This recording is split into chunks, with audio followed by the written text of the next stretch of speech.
through the Garneau report and use their explanation of climate science and how it works.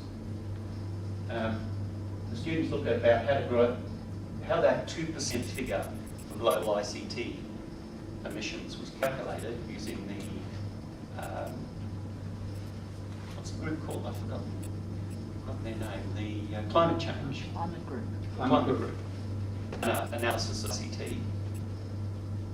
And then we look at some of their ways that they are suggesting emissions. They've got this wonderful term called dematerialisation, which sounds like something out of Star Trek. But what they're talking about is things like, okay, we'll replace this physical business process where trucks go out or we flip forms with a computer-based thing where you type things in the computer. And that will reduce materials use and energy use by replacing the physical activity, online activity. We do the figures in some cases, in fact, computer-based things do not use less energy than the physical ones.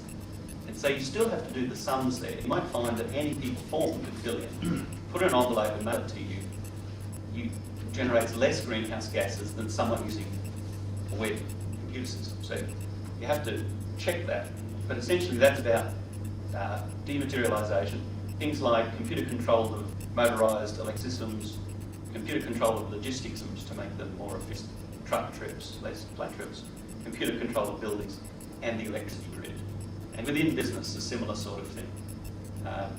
So then you can go to a business unit and say, hey, I can reduce your costs, reduce your energy use, make the thing more efficient by using computer systems.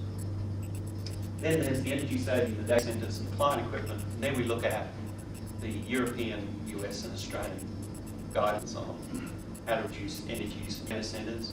And it's request for tender for desktop computers and small servers, where they've got very detailed environmental requirements for energy use, materials.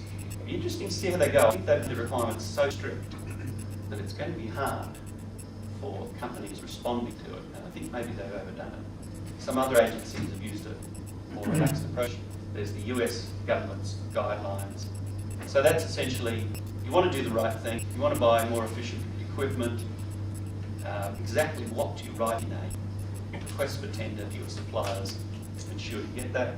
And the last one, compliance audit. Under legislation in Australia or other countries, the international treaties, organisations are required to measure their CO2. CT organisation is doing the right thing, because computer people are analytical sorts of people. They're told to add up numbers and break down problems in bits. And so I think we'll have a quite auditing process that's used.